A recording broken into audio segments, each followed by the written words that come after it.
the governor's soldiers took Jesus into a great hall, gathered a great crowd, and stripped Jesus of his clothes, draping him in a bold scarlet cloak like the kind soldiers sometimes wore.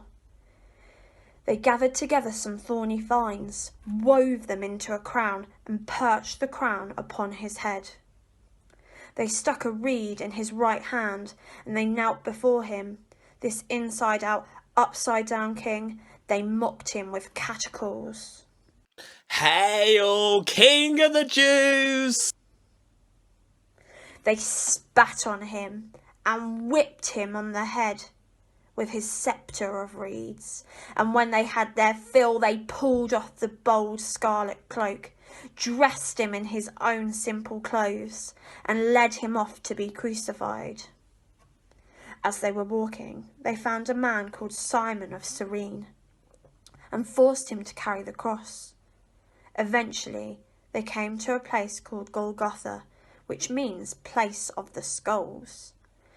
There they gave him a drink, wine mixed with bitter herbs. He tasted it, but refused to drink it. And so they had him crucified.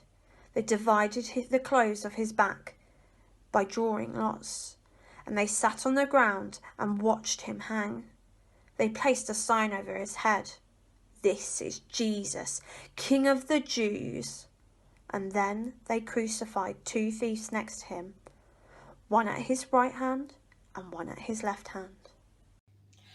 "You're going to destroy the temple and then rebuild it in 3 days? Why don't you start with saving yourself? Come down from the cross if you can, if you're God's son. He saved others and he couldn't save himself. If he's really the King of Israel, let him climb down from the cross. Then we'll believe of him. He claimed to be the Son of God. Let God save him. Then we'll believe he's the Son. Even the thieves hanging to his right and left poured insults at him. And then, starting at noon, the entire land became dark. It was dark for 3 hours. In the middle of the dark afternoon, Jesus cried out in a loud voice, "Eli, Eli, lama sabachthani. My God, why have you forsaken me?" He's calling on Elijah? One bystander grabbed a sponge, steeped it in vinegar, stuck it on a reed, and gave Jesus the vinegar to drink. We'll see. We'll see if Elijah is going to come and rescue him. And then Jesus cried out once more, loudly, and then he breathed his last breath. At that instant, the temple curtain was torn in half from top to bottom.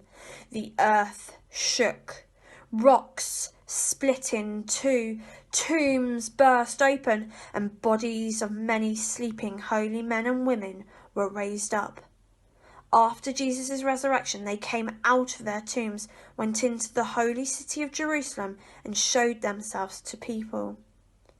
When the centurion and the soldier who had been charged with guarding Jesus felt the earthquake and saw the rocks splitting and the tombs opening, they were of course terrified. He really was God's son. A number of women who had been devoted to Jesus and followed him from Galilee were present too, watching from a distance. Mary Magdalene was there, and Mary, the mother of James and Joseph, and the mother of the sons of Zebedee. At evening time, a rich man from Arimathea arrived. His name was Joseph, and he'd become a disciple of Jesus. He went to Pilate and asked to be given Jesus' body. Pilate assented and ordered his servants to turn Jesus' body over to Joseph.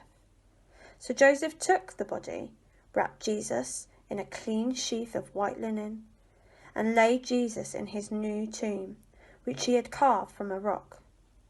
Then he rolled a great stone in front of the tomb's opening, and he went away. Mary Magdalene was there, and so was the other Mary. They sat across from the tomb, watching, remembering.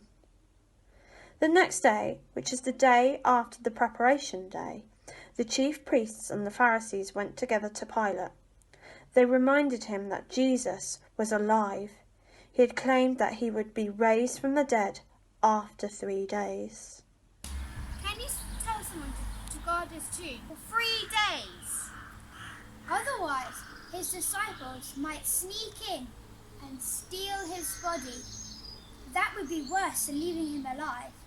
They will claim that he's risen from the dead. You have a guard. Go secure the grave. So they went to the tomb, sealed the stone in its mouth, and left the guard to keep watch.